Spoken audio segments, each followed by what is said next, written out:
வேணும்னு மேக்கப் கேவலமா போட்டுட்டு மூஞ்சியும் கேவலப்படுத்திக்கிறா. ஒரு அசிங்கமான மறுவரை ஒட்ட வச்சுக்கிறா. இவளோட எக்ஸ்-பாய்ஃப்ரெண்ட் பிளைண்டட் போறான். அதை கெடுக்கிறதுக்காக இப்படி மேக்கப் பண்ணிருப்பா. இவ அங்க போய் அந்த பொண்ணு முன்னாடி அவ கேவலமா நடந்துக்கிறா. இதை பார்த்தோன்னு அந்த பொண்ணு கோச்சிட்டு போயிடுறா. அதுக்கடுத்து அவனோட மூஞ்சியை பாக்குறா. பார்த்தோன்னே அதிர்ச்சி ஆயிரா. ஏன்னா இவன் அவனோட பாய் ஃப்ரெண்டே கிடையாது. நான் பண்ண தப்புக்காக நான் என்ன வேணா பண்றேன் அப்படின்னு அவன் கேக்குறா. அவனோட குடும்பத்துல கல்யாணம் பண்ணிக்க சொல்லி கட்டாயப்படுத்துவாங்க. அதனால பொண்ணு பக்கையும் வந்திருப்பான். நீ எனக்கு கல்யாணம் பண்ணிக்கிறியா அப்படின்னு கேக்குறான். இதை கேட்ட உடனே அதிர்ச்சி ஆயிடுறா. இவளும் யோசிச்சு பார்த்துட்டு ஓகேன்னு சொல்லிடுவா. உடனே மேரேஜ் ரெஜிஸ்டர் பண்ணிடுறாங்க. இனிமேல் என் கூட தங்கிக்கோ அப்படின்னு சொல்லி கேக்குறான். இவளும் ஓகே சொல்லிட்டு கிளம்பிடுறா. இவ கிளம்பின உடனே ஒரு பெரிய கார் வந்து நிக்குது. ஆக்சுவலா பார்த்தா இவன் பெரிய பணக்காரன். உண்மை இப்ப சொல்ல வேணாம் முடிவு பண்ணிருப்பான். இவன் வீட்டை பார்த்த உடனே பெருசா இருக்கறனால இவன் பெரிய பணக்காரனும் அப்படி சந்தேகப்படுறா. உடனே இது என் வீடு இல்ல, இது ரெண்டுக்கு வாங்கினது அப்படின்னு மறுபடியும் போய் சொல்றான். இவளும் அவன் சொல்றதை நம்பிடுவா. அவ குளிச்சுட்டு திரும்பி வரும்போது அவ ஃபேக்க மேக்கப் பண்ணதுல அழிஞ்சிருது. இவன் இப்பதான் இவளோட உண்மையான அழகா பாக்குறான்.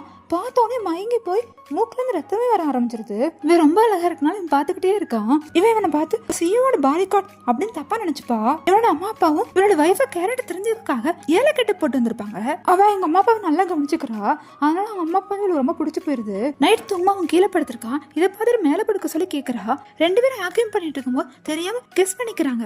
விடிய அவன் நேரமா வேலைக்கு போயிடுறான். கரெக்டா இவன் போன பிறகு அவ ஃப்ரெண்டு கால் வருது. உனக்கு ஜாப் கிடைச்சிருக்குன்னு. ஆட்கள் இருந்து ஹஸ்பண்ட் எட்டி பாக்குறா. இதை இவன் பார்த்த உடனே அந்த காரை போக சொல்லிட்டு ஒரு சைக்கிள் எடுத்து வேலைக்கு போற மாதிரி நடிக்கிறான். கடைசியா பார்த்தா இவனோட கம்பெனி தான் அவளுக்கு ஜாப்பும் கிடைச்சிருக்கும். கடைசியா பார்த்தா இவ ஜாப்புக்காக அந்த கம்பெனி ஓனர் இவரோட ஹஸ்பண்ட் தான். இந்த வீடியோ பிடிச்சா சப்ஸ்கிரைப் பண்ணிக்கங்க.